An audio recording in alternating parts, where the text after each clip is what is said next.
అందరికీ నమస్తేనుల్లా welcome to MR media Telangana. This is Rekha. Right, cabinet విస్తరణ అది మధ్యలోనే ఆపేసిండు రేవంత్ రెడ్డి. ఎందుకు ఆపేసిండు, దేనికోసం ఆపేసిండు, ఏం కథ అనేది తెలియదు. కానీ మొత్తం మీద ఆపేయనైతే ఆపేసిండు. ఒక్క మంత్రి పదవిని మాత్రము ఆయన స్వార్థం కోసం వినియోగించుకున్నట్టు కనబడ్డది. ఎందుకంటే అధికారంలో ఉండి ఓడిపోతే బాగుండదు అని చెప్పేసి, ఇజ్జత్ పోతుంది జనాలలో అని చెప్పేసి జూబ్లీ హిల్స్లో అజారుద్దీన్కి మంత్రి పదవి ఇచ్చిండ్రు. అజారుద్దీన్కి మంత్రి పదవి ఎందుకు ఇచ్చిండ్రు అని అంటే, మొత్తం మీద ఆయన ఇప్పుడు ఎమ్మెల్యేనా ఎమ్మెల్సీగా కావాలి, లేకపోతే ఆ మంత్రి పదవి నుంచి తప్పుకోవాల్సిన పరిస్థితి ఏర్పడ్డది. ఎందుకు జూబ్లీ హిల్స్లో ఇచ్చారంటే, ముస్లిం మైనార్టీకి సంబంధించిన ఓట్లు ఎక్కువగా ఉంటాయి కాబట్టి జూబ్లీ హిల్స్లో అజారుద్దీన్కి మంత్రి పదవి ఇస్తే ఆ ఓట్లు మన వైపు మళ్లింపబడతాయని చెప్పేసి ఆలోచన చేసి రేవంత్ రెడ్డి ఆయనకు అజారుద్దీన్కి మంత్రి పదవి ఇచ్చిండు.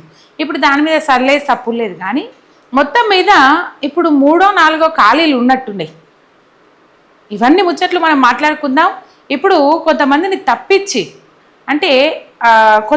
తప్పించేసి కొంతమందికి మంత్రివర్గంలో చోటు కల్పించే అవకాశం కనబడతా ఉన్నది. ఇవన్నీ అంశాలు ఈ వీడియోలో మాట్లాడుకుందాం. ఒక్క సబ్స్క్రైబ్ చేసుకోండి. మీ ఒక్క సబ్స్క్రైబ్ నాకు ఎంతో సపోర్ట్ చేస్తుంది. మీరే నా బలం, మీరే నా బలగం. దాదాపు వారం రోజులాయే మళ్ళీ ఇయ్యాలనే మొదలుపెట్టిన వీడియో. ఒక సబ్స్క్రైబ్ అయితే చేసుకోండి. రైట్, మొత్తం మీద బట్టి పోస్ట్ బూస్ట్ కొండా సురేఖను తప్పించనున్నారు అనే అంశాలైతే, కీలకమైన అంశాలైతే వినబడతా ఉన్నాయి. మంత్రివర్గంలో ఒక్కరిని తప్పించేసి ఇంకో ముగ్గురికి ఛాన్స్ ఇచ్చే అవకాశాలు కనబడతా ఉన్నాయి. కొంతమంది మంత్రులు ఆయా శాఖలు నిర్వహించడంలో ఫెయిల్ అయ్యిండ్రు అనే వార్తలైతే సోషల్ మీడియాలో వైరల్ అయితేనే అధిష్టానం దృష్టిలో కూడా గిదే ఉన్నది. అధిష్టానం దృష్టిలో గిదెందుకు ఉన్నది అని అంటే, ఇక్కడ నుంచి కంప్లైంట్లు మోసుకుపోయేటోళ్ళు ఎక్కువైతారు. గ్రూప్ రాజకీయాలు ఉంటాయి కాంగ్రెస్ పార్టీలో. ఒక గ్రూప్ని ఏ విధంగా ప్రోత్సహిస్తుందో కాంగ్రెస్ ఢిల్లీ అధిష్టానం ఇంకో గ్రూప్ను కూడా అదే విధంగా ప్రోత్సహిస్తుంది. ఈ ప్రోత్సాహకాలు మాత్రం కాంగ్రెస్ పార్టీలో ఉంటాయి. రైట్, మొత్తం మీద మంత్రివర్గ విస్తరణ గురించి ఆలోచన చేస్తూ ఉన్నట్టు అధిష్టానం కనబడతా ఉన్నది. కొండా సురేఖను మాత్రం తీసేసే ప్రయత్నాలు జరుగుతూ ఉన్నాయి అనే ఆలోచననైతే వినబడతా ఉన్నది. ఎందుకు కొండా సురేఖను తీసేయాలి అని అంటే, ఇక్కడ నుంచి మోసుకుపోయిన కంప్లైంట్లు గట్లున్నాయి. కొండా సురేఖ మాట్లాడిన మాటలు కానీ, లేకపోతే కొండా సురేఖకు రేవంత్ రెడ్డికి మధ్య ఏర్పడిన విభేదం కానీ మనం చూసుకున్నట్లయితే, మొన్న ఏదైతే ఒక మంత్రి బిడ్డ బయటపెట్టింది అనేది ప్రతిపక్షానికి కానీ, ఇటు తెలంగాణ సమాజానికి కానీ ఒక బలమైన సాక్ష్యంగా మిగిలిపోయింది. ఏదైతే డెక్కన్ సిమెంట్స్కు సంబంధించి గన్ను పెట్టి బెదిరించిండ్రు, రేవంత్ రెడ్డి ఇట్లా చేస్తాండ్రు, ఆయన దోస్తులు ఇట్లా చేస్తాండ్రు, అట్లా చేస్తాండ్రు, ఆయన అన్నదమ్ములు ఇట్లా చేస్తాండ్రు అని చెప్పేసి కొండా సురేఖ బిడ్డ ఏదైతే ముచ్చట్లన్నీ బయటపెట్టిందో, కొండా సురేఖ ఓఎస్డి సుమంత్ విషయంలో వీళ్ళు చేసిన ఏదైతే పని ఉన్నదో ఆ పనిని తట్టుకోలేక కొండా సురేఖ బిడ్డ కొండా సుస్మిత బయటపెట్టిన అంశాలు ఏవైతే ఉన్నాయో, ఈ సర్కారు దుర్వినియోగానికి పాల్పడతా ఉన్నది, అవినీతి చేస్తూ ఉన్నది, అక్రమాలకు పాల్పడతా ఉన్నది అని బలంగా నమ్మడానికి ఒక సాక్ష్యంగా నిలిచింది కొండా సురేఖ ఫ్యామిలీ. రైట్, మొత్తం మీద రేవంత్ రెడ్డి దగ్గర మార్కులు కొట్టేయడానికి కొండా సురేఖ కేటీఆర్ మీద కావచ్చు, లేకపోతే బీఆర్ఎస్ పార్టీ నాయకుల మీద కావచ్చు లేనిపోని అభండాలు వేసిండ్రు. అది వేరే విషయం, అది పక్కకు పెడితే గతం. కానీ ఇప్పుడు ఆయన రేవంత్ రెడ్డి దగ్గర మార్కులు కొట్టేయడం కోసం కొండా సురేఖ మాట్లాడిన మాటలు ఏవైతే ఉన్నాయో, ఆ మాటలు ఏ విధంగా రేవంత్ రెడ్డి దృష్టిలో మంచి చేస్తుంది అని ముద్ర పడేటట్టు చేసినాయో అంతకు రెట్టింపు ఇలా కొండా సురేఖ ఫ్యామిలీ వల్ల రేవంత్ రెడ్డి అండ్ కాంగ్రెస్ పార్టీ పాలన విధానాన్ని బయటపడేటట్టు చేసినాయి. సో మనం చూడొచ్చు, ఈలొల్లి చిలికి గాలి వానైనట్టు మేడారం జాతర ఏదైతే ఉన్నదో 200 కోట్ల రూపాయలతో 250 కోట్ల రూపాయలతోని మేడారం సమ్మక్క సారక్క పనులు ఏవైతే ఉన్నాయో వాటికి కొండా సురేఖకు దేవాదాయ శాఖ మంత్రి గుళ్ళ మంత్రి కొండా సురేఖకు ప్రమేయం లేకుండా అసలు పొంగిలేటి శ్రీనివాసరెడ్డి, సీతక్క, రేవంత్ రెడ్డి ముగ్గురే కానిచ్చేసారు. అయిపోయింది. ఆమెను అన్ని విషయాలలో పక్కకు జరిపిండ్రు.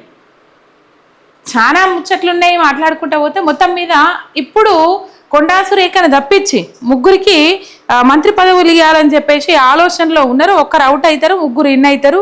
కొండా సురేఖకు ఉద్వాసన, ఆమె స్థానంలో పిసిసి మహేష్ కుమార్ గౌడ్కు మంత్రి పదవి దక్కే అవకాశాలు ఉన్నాయని చెప్పేసి. మరి బట్టి విక్రమార్కను ఎందుకు తీసేస్తారు ఏం కథ తెలియదు. కానీ ఆయనను డిప్యూటీ సీఎంగా తొలగించి ఎవరికి ఇస్తారు ఏం కదా అనేది తెలియదు, కానీ డిప్యూటీ సీఎం పదవిని అయితే తీసేసే అవకాశాలు కనబడతా ఉన్నాయి అనేది వినబడుతున్న ముచ్చట. మేలో ఈ కేబినెట్ విస్తరణ కొనసాగుతుంది. మరి అజారుద్దీన్కి ఇచ్చిన మంత్రి పదవిని ఉంచుతారా లేకపోతే తీసేస్తారా తెలియదు, కానీ మొత్తం మీద పనితీరు భాగాలని ఒకరిద్దరు మంత్రులను తప్పించేందుకు సిద్ధమైన అధిష్టానం, ఒకరిని తొలగించి ముగ్గురికి ఛాన్స్, మంత్రుల శాఖలో భారీ మార్పులకు శ్రీకారం, డిప్యూటీ సీఎం పదవికి పరిశీలనలో మహేష్ గౌడ్ పేరు, పొన్నంకు టీపీసీసీ చీఫ్ పదవి. అంటే మహేష్ కుమార్ గౌడ్కి మంత్రి పదవిలో అవకాశం కల్పిస్తే పొన్నం ప్రభాకర్కి టీపీసీసీ అధ్యక్షునిగా అవకాశం కల్పిస్తారు. మరి బట్టి విక్రమార్కను తొలగిస్తారు. బట్టి విక్రమార్కను తొలగిస్తే మళ్ళా ఆ ఎస్సీ సామాజిక వర్గానికి సంబంధించిన వ్యక్తినే డిప్యూటీ సీఎం చేయాల్సిన అవసరం ఉంటుంది. ఎందుకంటే ఊకోదు, సామాజిక వర్గం అసలే ఊకోదు, వేరేటోళ్ళకి కట్టబెడతా అంటే అసలే ఊకోదు. మొత్తం మీద డిప్యూటీ సీఎం పదవికి మహేష్ కుమార్ గౌడ్ పేరైతే పరిశీలనలో ఉన్నది అనే అంశాలు అయితే వినబడతా ఉన్నాయి. బట్టి వివాదం కూడా అంతే.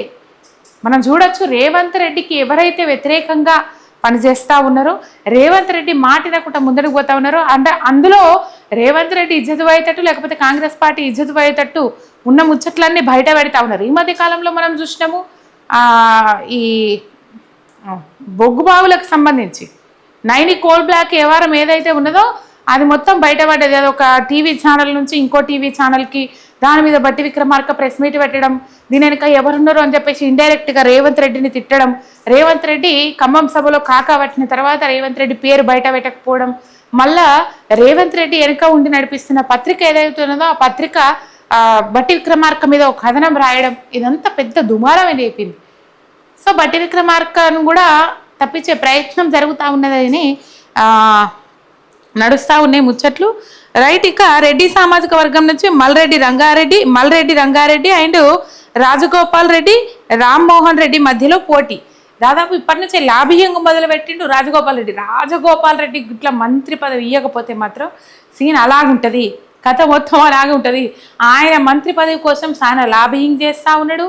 అండ్ కాంగ్రెస్ పార్టీని అసెంబ్లీ వేదికగా మేము లేకపోతే నువ్వు ముఖ్యమంత్రి ఎట్లయినావు, నిధులు మొత్తం మంత్రుల నియోజకవర్గాలకే పోతా ఉన్నాయి అని చెప్పేసి అక్కడ ప్రతిపక్షం లేకపోయినప్పటికీ, ప్రతిపక్షంని పక్కకు పంపించినప్పటికి కూడా స్పీకరు రాజగోపాల్ రెడ్డి ఒక ప్రతిపక్షం రోల్ తీసుకొని మాట్లాడిండు వాళ్ళ మొన్న అసెంబ్లీలో. ఆయన గిట్ల మంత్రి పదవి ఇయ్యకపోతే మాత్రం ఊకునే ప్రసక్తే లేదు, ఇయ్యరేమో అనే ఆలోచన వస్తేనే ఇన్ని విధాలు అడ్జేస్తూ ఉన్నాడు కదా రాజగోపాల్ రెడ్డి. ఒకవేళ ఇయ్యకపోతే మాత్రం ఎట్లుంటుంది ఏం కథ. అసలు రెడ్డి సామాజిక వర్గం నుంచి బెర్త్ లేనేలేదు, అవకాశం లేనేలేదు. వీళ్ళు బీసీలకు న్యాయం చేస్తాం, బీసీలకు మంచి చేస్తాం, బీసీల కోసం పోరాటం చేస్తాం, బీసీ డిక్లరేషన్లు అవి ఇవి అని చెప్పేసి బీసీలను మోసం చేసిండ్రు. ఇలా ఒక్క డిక్లరేషన్ కూడా అమలు చేసిన పాపాన పోలే. లెక్కకైతే ఇప్పుడు రెడ్డి సామాజిక వర్గం నుంచి ఒక బెర్త్ లేనే లేదు.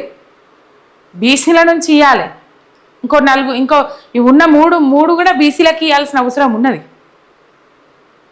ఇక చూద్దాం మరి. లంబాడకోటలో బాలు నాయకు రామచంద్ర నాయకులను పరిశీలిస్తున్న అధిష్టానం, మున్నూరు కాపులకు మంత్రివర్గంలో చోటు లేకపోవడంతో ఆది శ్రీనివాస్కు ఛాన్స్, మంత్రి పదవి ఇవ్వాల్సిందని మొదటి నుంచి పట్టుబడుతున్న ప్రేమ్ సాగర్ రావు, స్పీకర్ పదవి వేరే వాళ్ళకిచ్చి తనకు కూడా మంత్రి పదవి కావాలంటున్న గడ్డం. ఇక ఈ స్పీకర్ పదవి నాకు వద్దు, ప్రేమ్ సాగర్ రావు ఆరోగ్యం బాగాలేదు, అయినప్పటికీ కూడా నాకు మంత్రి పదవి కావాలని చెప్పేసి ఆయన కొట్లాడుతున్నట్టు మొండి పట్టుదల మీద ఉన్నట్టు తెలుస్తూ ఉన్నది. ఇటు గడ్డం ప్రసాద్ కుమార్ అయితే నాకు స్పీకర్ పదవి వద్దు, వేరేటోళ్ళకి ఇచ్చేసి నాకు మంత్రి పదవి కావాలని చెప్పేసి చూడుండ్రి, మంత్రి పదవి కావాలని చెప్పేసి నేను కూడా ముఖ్యమంత్రి క్యాండిడేట్ని అని చెప్పేసి కొంతమంది ఎమ్మెల్యేలు చెప్పుకుంటుండ్రు మంత్రి పదవి కంపల్సరీ కావాలి అని చెప్పేసి. మొత్తం మీద ఇది కేబినెట్ విస్తరణ మేలో ఉండే అవకాశాలు ఉన్నాయి. నా ఆలోచన ఏంటంటే దాదాపు కీలకమైన శాఖలు రేవంత్ రెడ్డి చేతులలో ఉన్నాయి. ఎవరికి ఏ శాఖ సూట్ అవుతుంది, ఏ శాఖ సూట్ అవుతుంది అని ఏమీ లేదు. ఏ శాఖ కేటాయించినప్పుడు కూడా సమర్థవంతంగా వాళ్ళ ప్రావీణ్యాన్ని వాళ్ళు చూపించుకుంటా ముందడుగు పోకుండా ఆ శాఖకు సంబంధించిన ఏ సామాజిక వర్గాల ప్రజలు దానికి వస్తారు, ఆ శాఖ కిందకు వస్తారు, విద్యాశాఖనా లేకపోతే ఆరోగ్య శాఖనా, ఇట్లా అన్నింటికి న్యాయం చేయగలిగే సత్తా మంత్రుల దగ్గర ఉండాలి. కానీ పాపం వాళ్ళు న్యాయం చేసుకుంటా ప్రజలకు న్యాయం చేసుడు మర్చిపోయినరు.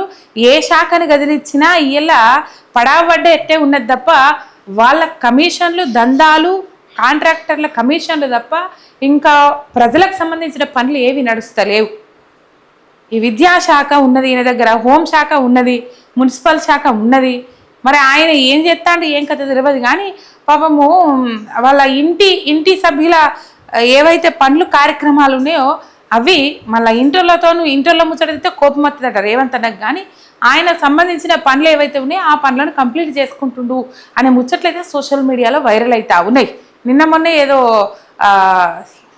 బాసర సరస్వతి అమ్మవారికి సంబంధించిన వీడియో ఒకటి వైరల్ అవుతా ఉన్నది. వాళ్ళ కుటుంబ సభ్యులతో కలిసి అక్షరాభ్యాసం చేస్తూ ఉన్నారు, అభివృద్ధి కార్యక్రమాలు అని చెప్పేసి ఇంటోళ్ళకి అక్షరాభ్యాసం చేపిస్తూ ఉన్నాడు రేవంత్ రెడ్డి అని చెప్పేసి. ఆయన దగ్గర కీలకమైన శాఖలు ఉన్నాయి, ఆ శాఖలను తీసి వేరేటోళ్ళకి అప్పచెప్పాలి. ఒకరి మీద ఒకరు కంప్లైంట్స్ చేసుడు కాదు, ఎవరు ఏ శాఖకు ఎంత సమర్థవంతంగా పనిచేస్తుండ్రు అనేది అధిష్టానం డిసైడ్ చేయాలి. ఏదైనా కాంగ్రెస్ పార్టీ అధికారంలోకి వస్తే స్వయం పాలన ఉండదు, ఏదైనా చెలో ఢిల్లీ. కనీసం ఒక కార్పొరేషన్ పదవిని కూడా ఇక్కడ వాళ్ళు నిర్ణయం తీసుకోవడానికి లేదు. కానీ లాబియింగ్లు మాత్రం కాళ్ళ ఏళ్ళ మాత్రం పడతాండ్రు, వాళ్ళకి కావాల్సిన వాళ్ళకి ఇప్పించుకుంటారు. ఫర్ ఎగ్జాంపుల్ వేం నరేందర్ రెడ్డికి ఎంపీ టికెట్ ఇప్పించుకొని ఎంపీని చేసిండు రేవంత్ రెడ్డి. అక్కడ ఏ విధంగా బతలాడింటే ఇంకా తెలియదు. సరే వీడియో మొత్తం ల్యాగ్ అవుతుంది, సబ్స్క్రైబ్ చేసుకొని మీ సబ్స్క్రైబ్ నాకు ఎంతో బలాన్ని ఇస్తుంది. మళ్ళీ అడుగుతున్నా అని ఏమనుకోవద్దు. మన ఛానల్ ఇంట్లో ముంగడి తీసుకుపోవాల్సిన అవసరం ఉన్నది. మొత్తం మీద బట్టి విక్రమార్క పదవి ఊస్ట్ అవుతుంది, కొండా సురేఖను మంత్రివర్గం నుంచి తప్పించనున్నారు అనే అంశాలు అయితే వైరల్ అయితే ఉన్నది. మరి చూద్దాం ఏమవుతుందో. మేలో క్యాబినెట్ విస్తరణ జరగాలి, ప్రజలకు న్యాయం జరగాలి. కానీ ఇక్కడ ప్రజలకు న్యాయం చేసేటట్టు ఎక్కడ కనబడతలేదు.